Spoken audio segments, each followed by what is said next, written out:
Hello students, आपण मागील लेक्चरमध्ये मायनर, कोफॅक्टर, ॲडजंट ऑफ मॅट्रिक्स कसं फाइंड आउट करायचं आहे ते बघितलेलं आहे. तर इथे बघा, आपल्याला आता inverse of a square matrix by adjoint method. Adjoint मेथडने आपण इन्व्हर्स कसा फाइंड आउट करायचा हे बघायचं आहे. आपण एलिमेंटरी ट्रान्सफॉर्मेशनचा यूज करून मॅट्रिक्सचा इन्व्हर्स कसा फाइंड आउट करायचा हे बघितले. आता आपण ॲडजॉइंट मेथडने इन्व्हर्स कसा फाइंड आउट करायचं हे बघायचं आहे. तर बघा, ॲडजॉइंट मेथडने इन्व्हर्स फाइंड करण्यासाठी फॉर्म्युला काय आहे बघा. If A is equal to AIJ M cross M, म्हणजेच काय, तर कुठलाही स्क्वेअर मॅट्रिक्स तुम्ही घ्या इथे 2x2 ऑर्डरचा किंवा 3x3 ऑर्डरचा, is a non singular square matrix, then A inverse कसा फाइंड करायचा बघा. फॉर्म्युला आहे 1 upon determinant of A into adjoint of A, म्हणजे 1 अपॉन डिटर्मिनंटची व्हॅल्यू जी येईल ती इंटू ॲडजॉइंट फाइंड आउट करायचे. नॉन सिंग्युलर मॅट्रिक्स म्हणजे काय, तर नॉन सिंग्युलर मॅट्रिक्स म्हणजे डिटर्मिनंटची व्हॅल्यू नॉट इक्वल टू 0 यायला पाहिजे, म्हणजे 0 सोडून कोणतीही व्हॅल्यू यायला पाहिजे, असा नॉन सिंग्युलर मॅट्रिक्स पाहिजे आपल्याला ॲडजॉइंट मेथडने इन्व्हर्स फाइंड करण्यासाठी. हा फॉर्म्युला आहे A is equal to 1 upon determinant A into adjoint of ए.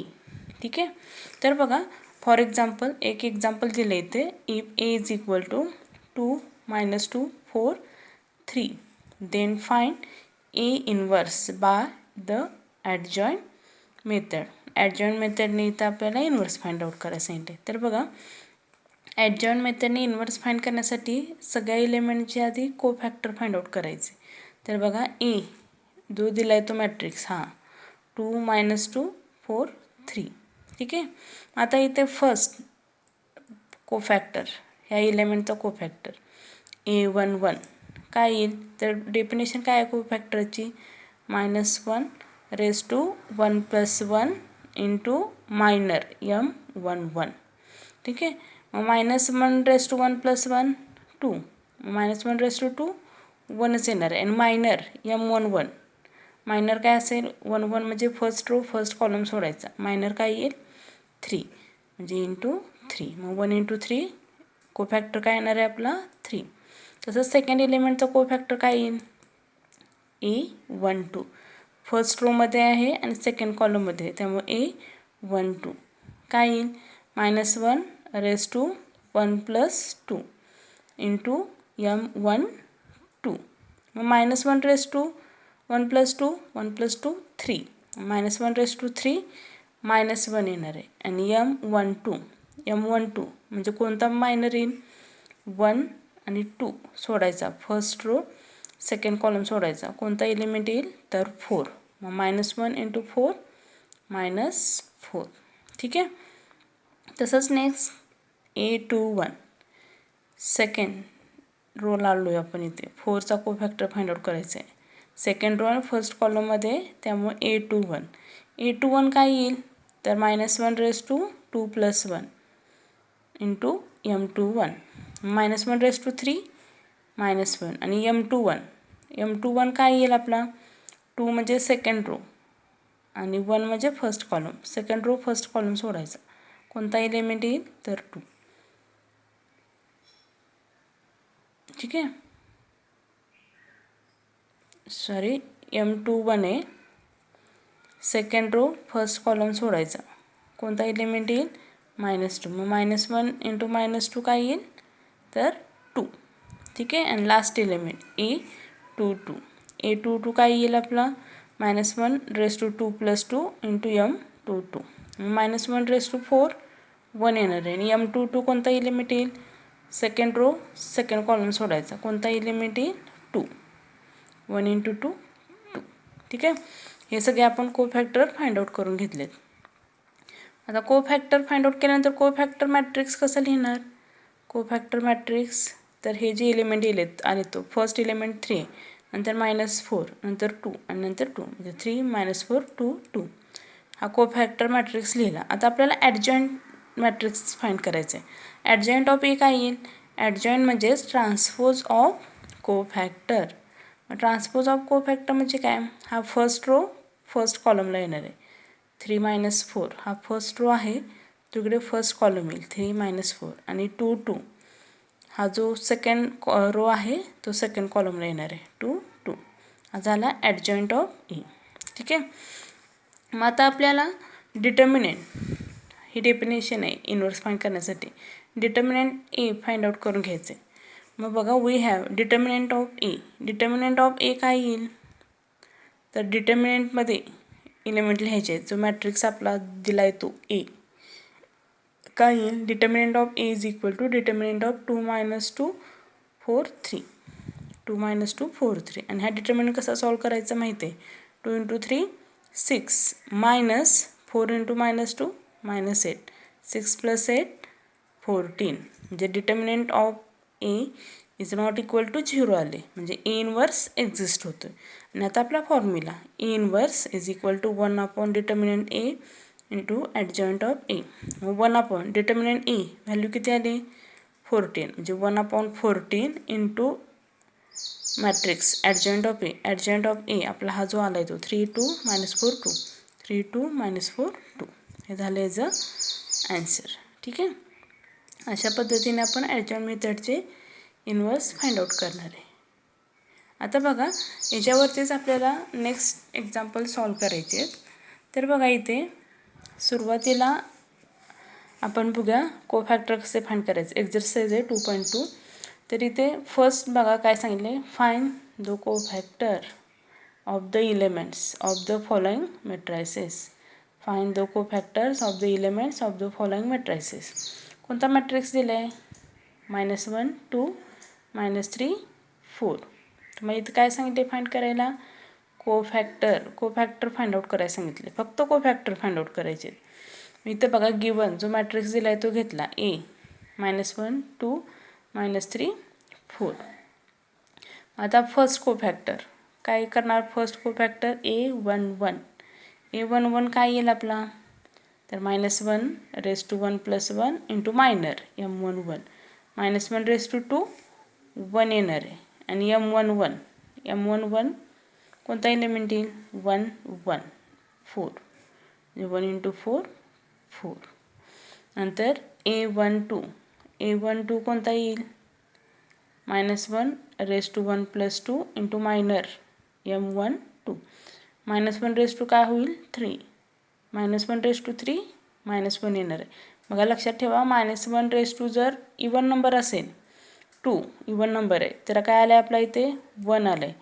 आणि -1 / 3 म्हणजे ऑड नंबर असेल, -1 / 3 जर ऑड नंबर असेल तर काय येणार आहे -1. आणि M12 कोणता एलिमेंट आहे, फर्स्ट रो सेकंड कॉलम सोडायचा. कोणता एलिमेंट आहे तर -3 म्हणजे -1 × -3 किती येणार 3. तसंच A21 काय येईल -1 / 2 + 1 इंटू M21. ठीक आहे. मग काय येते -1 / 3 -1 येणार आहे. आणि M21 कोणता एलिमेंट येईल 2 सेकंड रो फर्स्ट कॉलम सोडायचा. सेकंड रो फर्स्ट कॉलम कोणता एलिमेंट येणार आहे 2. मग -1 × 2 -2. नंतर लास्ट A22 सेकंड रो आणि सेकंड कॉलममधले ह्या 4चा कोफॅक्टर A22 काय येईल -1 / 2 + 2 इंटू M22 म्हणजेच काय येईल -1 / 4 1 आणि M22 कोणता एलिमेंट येईल 2 2 सेकंड रो सेकंड कॉलम सोडायचा -1 1 इंटू -1 -1. हे आपण काय प्रत्येक एलिमेंटचे कोफॅक्टर फाइंड आउट केले. बघा फक्त कोफॅक्टर विचारलेलं, मग ते आपण कोफॅक्टर फाइंड आउट करून घेतले. आता नेक्स्ट काय विचारलं आहे बघा, नेक्स्ट क्वेश्चन आहे find the matrix of cofactors for the following matrices. Matrix of cofactors विचारले, म्हणजे जे कोफॅक्टर तुम्ही फाइंड आउट करणार आहे त्याचा मॅट्रिक्स विचारले, मॅट्रिक्स फाइंड आउट करायला सांगितले. तर बघा त्यासाठी मॅट्रिक्स दिला आहे 1 3 4 -1. गिवन जो मॅट्रिक्स दिला आहे तो घेतला A = 1 3 4 -1.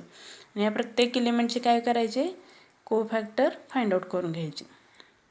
तर काय होईल बघा, A11 फर्स्ट इलेमेंटचा कोफॅक्टर. या 1चा कोफॅक्टर काय येईल, A11 म्हणजे -1 raise to 1 + 1 into minor M11 मग -1 रेज टू 2 1 आणि M11 किती येईल, फर्स्ट रो फर्स्ट कॉलम सोडायचा -1 1 इंटू -1 -1. नंतर A12 काय येईल, -1 raise to 1 + 2 into minor M12 -1 raise to 3 -1 येणार आहे आणि M12 1 2 कोणता एलिमेंट येईल, 4 फर्स्ट रो सेकंड कॉलम सोडायचा 4 येणार आहे -1 इंटू 4 -4. तसंच A21 इथे येतोय आपण, A21 कोणता एलिमेंट येईल, -1 raise to 2 + 1 into M21 -1 raise to 3 -1 आणि M21 मायनर कोणता येईल, 21 म्हणजे सेकंड रो फर्स्ट कॉलम सोडायचा second row first column element कोणता येईल, 3 -1 इंटू 3 -3. तसंच A22 लास्ट एलिमेंटचा कोफॅक्टर A22 काय येईल, -1 raise to 2 + 2 into M22 -1 raise to 4 1 आणि M22 काय येईल, सेकंड रो सेकंड कॉलम सोडायचा 1 म्हणजे 1 इंटू 1 1. हे झाले आपण कोफॅक्टर फाइंड आउट केले सगळ्या एलिमेंटचे. आपल्याला काय विचारलं आहे, find the matrix of cofactor. Matrix find करायला विचारले. मॅट्रिक्स फाइंड करायचं म्हणजे काय, जे तुम्ही कोफॅक्टर फाइंड आउट केले ते फक्त मॅट्रिक्समध्ये लिहायचे आहेत. मग कोफॅक्टर मॅट्रिक्स काय येईल, फर्स्ट एलिमेंट -1 सेकंड कोणता आला आहे, -4 नंतर -3 आणि नंतर 1. हे आपण मॅट्रिक्समध्ये लिहिले. बघा फक्त कोफॅक्टर जर विचारला असेल तर फक्त कोफॅक्टर फाइंड आउट करायचे आहेत. ठीक आहे, इथे तुम्हाला मॅट्रिक्स विचारले, फाइंड द मॅट्रिक्स ऑफ कोफॅक्टर. मग आपण आधी सुरुवातीला कोफॅक्टर फाइंड आउट केले आणि ह्या कोफॅक्टरचा आपण इथे मॅट्रिक्स लिहिलं आहे. ठीक आहे, तसंच बघा नेक्स्ट दिले, मॅट्रिक्सच फाइंड आउट करायला विचारले. त्यासाठी काय सांगितले बघा, इथे नेक्स्ट एक्झाम्पल दिले 1 -1 2 -2 3 5 -2 0 -1. इथे पण मॅट्रिक्स लिहायचं आहे कोफॅक्टरचा. गिवन जो मॅट्रिक्स दिला आहे तो लिहिला आपण, A = 1 -1 2 -2 3 5 -2 0 -1. तर बघा काय येईल इथे, सुरुवातीला M11 मायनर फाइंड आउट केलेत आणि नंतर मग कोफॅक्टर आपण लिहूया. मायनर M11 काय येईल, फर्स्ट एलिमेंटचा मायनर कसं फाइंड करतो, तर 1 1 म्हणजे फर्स्ट रो फर्स्ट कॉलम सोडायचा. कुठले एलिमेंट येतील, हे एलिमेंट येतील. मग काय येईल बघा, 3 इंटू -1 3 इंटू -1 मध्ये साईन मायनस असतं, 0 इंटू 5 0 इंटू 5 3 इंटू -1 -3 आणि 0 इंटू 5 0च येणार म्हणजे मायनर काय आला, -3. आता तसंच कोफॅक्टर A11 डेफिनेशन काय आहे, -1 raise to 1 + 1 into M11 -1 raise to 2 1 आणि मायनर कोणता आला आहे तर -3 मग 1 इंटू -3 -3. तसंच M12 ह्या एलिमेंटचा मायनर. हा एलिमेंट कुठे आहे तर फर्स्ट रोमध्ये आहे आणि सेकंड कॉलममध्ये. फर्स्ट रो सेकंड कॉलम सोडायचा. कुठले एलिमेंट येतील, हे 2 आणि हे 2 म्हणजे -2 इंटू -1 -2 इंटू -1 मध्ये साईन -1 असतं, -2 इंटू 5 -2 इंटू 5 म्हणजे -2 इंटू -1 2 आणि -2 इंटू 5 -10 आणि -10 आणि ह्या मायनस +10 होईल, 2 + 10 12. तसंच त्याचा कोफॅक्टर A12 काय होईल, -1 raise to 1 + 2 into M12 -1 raise to 3 -1 येणार आणि मायनर किती फाइंड केलं आहे आपण, 12 -1 इंटू 12 -12.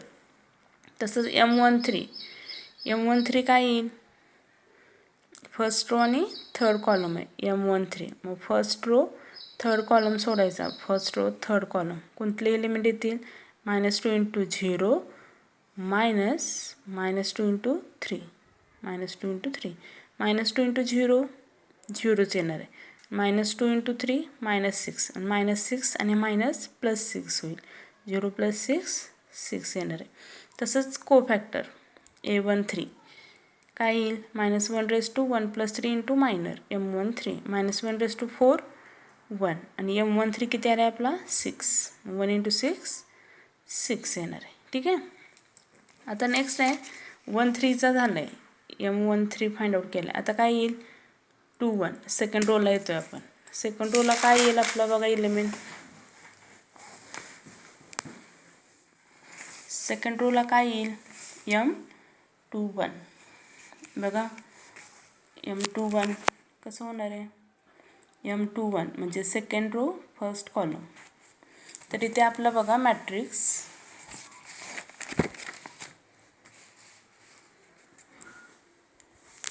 हा मॅट्रिक्स आहे 1 -1 2. मग इथे काय आहे सेकंड रोचा -2चा मायनर फाइंड करतो. मग सेकंड रो फर्स्ट कॉलम सोडायचा. कुठले एलिमेंट येतील -1 इंटू -1 -0 इंटू 2 बघा. -1 इंटू -1 -0 इंटू 2 -1 इंटू -1 1 -0 इंटू 2 0 1 - 0 1 आला. मायनर काय आला आपला 1. तसंच कोफॅक्टर A21 A21 काय येईल -1 ^ 2 + 1 इंटू M21 म्हणजेच -1 ^ 3 -1 आणि मायनर काय आला आपला तर 1 -1 इंटू 1 -1. ठीक आहे. तसंच M22 second row first column. M22 काय येईल आपला तर बघा हा 2 second row second column M22 second row second column सोडायचा. कुठला एलिमेंट येईल 1 इंटू -1 -2 इंटू 2 बघा. 1 इंटू -1 -2 इंटू 2 म्हणजे 1 इंटू -1 -1 आणि मायनस प्लस होणार आहे. 2 इंटू 2 4 -1 + 4 3. तसंच इथे A22 काय येणार -1 ^ 2 + 2 इंटू मायनर M22 -1 ^ 4 1 येणार आहे. मायनर किती आला आहे आपला 3 1 इंटू 3 3. तसंच M23 काय येईल इथे आपला बघा 2 3 म्हणजे सेकंड रो थर्ड कॉलम सोडायचा. सेकंड रो थर्ड कॉलम सोडायचा. कुठला एलिमेंट येईल 1 इंटू 0 -2 इंटू -1 बघा. 1 इंटू 0 -2 इंटू -1 बघा. 1 इंटू 0 -2 इंटू -1 कुठला येईल 1 इंटू 0 0 -2 इंटू -1 +2 0 -2 -2 येणार आहे. तसंच A23 काय येईल -1 ^ 2 + 3 इंटू मायनर M23 -1 ^ 5 -1 आणि मायनर किती आला आपला -2 -1 इंटू -2 2. आता सेकंड रो झाला 2 3. आता थर्ड रोला येतो आपण M31 काय होईल 31 म्हणजे थर्ड रो फर्स्ट कॉलम सोडायचा. थर्ड रो फर्स्ट कॉलम कुठले एलिमेंट येतील -1 इंटू 5 -3 इंटू 2 बघा. 31 -1 इंटू 5 -3 इंटू 2 -1 इंटू 5 -5 आणि 3 इंटू 2 6 -5 -6 -11. तसंच कोफॅक्टर A31 काय येईल -1 ^ 3 + 1 इंटू मायनर M31 -1 ^ 4 1 आणि 3 1 किती आले आपला तर -11 1 इंटू -11 -11. तसंच M32 काय येणार थर्ड रो सेकंड कॉलम बघा. M3 third row second column third row आणि सेकंड कॉलम सोडायचा. कुठले एलिमेंट येतील 1 इंटू 5 -2 इंटू 2 बघा. 3 2 1 into 5 -2 into 2 1 into 5 5 -2 into 2 -2 into 2 -4 आणि आणि हाफ +4 होईल 5 + 4 9. तसंच कोफॅक्टर A32 काय होईल -1^3 + 2 इंटू मायनर -1^5 -1 आणि त्याचा मायनर किती आला आहे आपला 9. मग -1 इंटू 9 -9 आणि लास्ट M33 कोफॅक्टर बघा minor 3 third row third column सोडायचा. थर्ड रो थर्ड कॉलम कुठला येईल 1 इंटू -3 -2 इंटू -1 म्हणजेच कुठलं बघा 1 इंटू 3 -2 इंटू -1 1 इंटू 3 3 -2 इंटू -1 2 3 -2 1 आणि तसंच कोफॅक्टर A33 कोणता येईल -1^3 + 3 इंटू मायनर -1^6 1 आणि मायनर किती येणार आहे 1 आला आहे. मग 1 इंटू 1 1. आता कोफॅक्टरचा मॅट्रिक्स लिहायचा आहे आपल्याला. फाइंड कोफॅक्टर ऑफ मॅट्रिक्स विचारले. आपण हे सगळे कोफॅक्टर फाइंड आउट करून घेतले. आता त्याचा मॅट्रिक्स लिहायचा आहे कोफॅक्टर ऑफ मॅट्रिक्स. मग बघा इथे फर्स्ट कोफॅक्टर काय आलं आपला -3 नंतर -12 आणि नंतर 6. मी इथे फर्स्ट लिहिलं -3 -12 6 आणि त्या सेकंड काय आले -1 3 2 -1 3 2 आणि लास्ट रो काय येणार -1 -9 1 -11 -9 1. हा आपण काय फाइंड केला कोफॅक्टर ऑफ मॅट्रिक्स. ठीक आहे. बघा इथे कोफॅक्टर विचारला आहे त्यामुळे कोफॅक्टर आपण लिहिला. इथे फक्त कोफॅक्टर विचारलं असेल तर फक्त कोफॅक्टर इथेपर्यंतच लिहायचं आहे. पण find the matrix of cofactor matrix विचारला असेल तर हा मॅट्रिक्स लिहायचा आहे. ठीक आहे. आपण राहिलेले एक्झाम्पल नेक्स्ट लेक्चरला बघूया.